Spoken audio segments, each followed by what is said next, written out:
আমবাসা কমলপুর সড়কে নির্মাণ কাজ সম্পূর্ণ। গত 13ই নভেম্বর মুখ্যমন্ত্রীর হাত ধরেই রাস্তাটির উদ্বোধন হয়। আমবাসা থেকে কমলপুর এবার পার পর্যন্ত 29.234 কিলোমিটার রাস্তার কাজ সঠিকভাবে নির্মাণ হয়েছে। গুণগত মান বজায় রেখেছে একে কনস্ট্রাকশন এজেন্সির কর্মকর্তারা। মুখ্যমন্ত্রী এই কাজে খুশি হয়েছে। একে কনস্ট্রাকশন এজেন্সিকে রাস্তা নির্মাণের জন্য সময় দেওয়া হয়েছে 2 বছর, কিন্তু তারা 6 মাস আগে রাস্তাটি গুণগত মান বজায় রেখে কাজ সম্পন্ন করে ফেলে। আমবাসা কমলপুর সড়কটি পরিদর্শন করে অনেকটাই সন্তুষ্ট প্রকাশ করেন ন্যাশনাল হাইওয়ে দায়িত্বপ্রাপ্ত প্রকৌশলী অঞ্জন দাস। তিনি বলেন, এই রাস্তার কাজটি গুণগত মান বজায় রেখে করা হয়েছে। 2 বছরের কাজ 6 মাস আগেই শেষ হয়ে গিয়েছে। তারপরেও আরও 4 বছর এই এজেন্সি রাস্তাটি ক্ষয়ক্ষতি হলে মেরামতের কাজ করবে। এই কাজ নিয়ে জেলা প্রশাসন থেকে শুরু করে এলাকার লোকজন সবাই সহমত পোষণ করেছে। গুণগত মান সম্পূর্ণ কাজটি হয়েছে, যার ফলে খুশি এলাকার মানুষও। কোয়ালিটি যা মেনটেন হয়েছে এটা তো সন্তুষ্ট, এবং জনসাধারণের ফিডব্যাক আমরা যা পেয়েছি, কোনো জনসাধারণের বিরূপ মন্তব্য নেই, সবাই মোটামুটি খুশি, কাজ নিয়ে খুশি হয়েছে।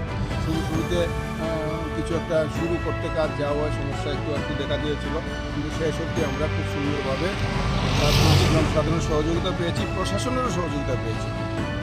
ধলাই ডিস্ট্রিক্ট প্রশাসন আমাদেরকে খুব সহযোগিতা করছে, ডিএম সাহেবের ডাইরেক্টলি সহযোগিতা করেছে। যেখানে যে সমস্যা দেখা দিয়েছে আমরা বললেই তুরন্ত আমাদেরকে। দেখুন, আমাদের একটা এক্সপিরেশনাল ডিস্ট্রিক্ট ধলাই ডিস্ট্রিক্ট, আমাদের উন্নত ডিস্ট্রিক্ট হলে এখানেই সরকারের বিশেষ নজর আছে। সরকার চায় এখানে যেন ডেভেলপমেন্ট হয়। এখানে আমাদের মোটামুটি 60% জনজাতি লোক থাকে। আমরা এই রাস্তাটা করেছি, এটা একটা মেজর স্টেট হাইওয়ে।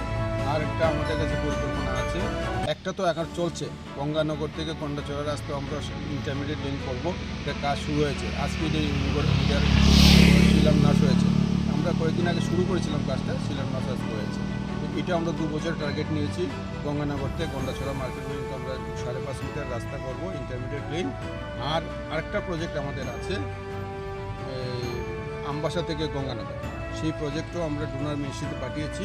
এটাও স্যাংশন হবে। এটার ফরেস্ট ডাইভারশনের জন্য কাজটা স্যাংশন পেতে একটু দেরি লাগছে। আমরা আশাবাদী 2 মাসের মধ্যে ফরেস্ট ডাইভারশন পেয়ে যাবো, পেলে স্যাংশনও পেয়ে যাবো। এটার আমরা টেন্ডার করবো। তাহলে আমরা পুরোপুরি কমলপুর থেকে কন্ডাচড়া মার্কেট পর্যন্ত পুরো রাস্তা ইন্টারমিডিয়েট লেন হয়ে যাবে। এই ডিস্ট্রিক্টের মেইন যে লাইফ লাইন, সেটা উন্নতিকরণ হয়ে যাবে। এই হলো আমাদের ধলাই ডিস্ট্রিক্টের মধ্যে পরিকল্পনা।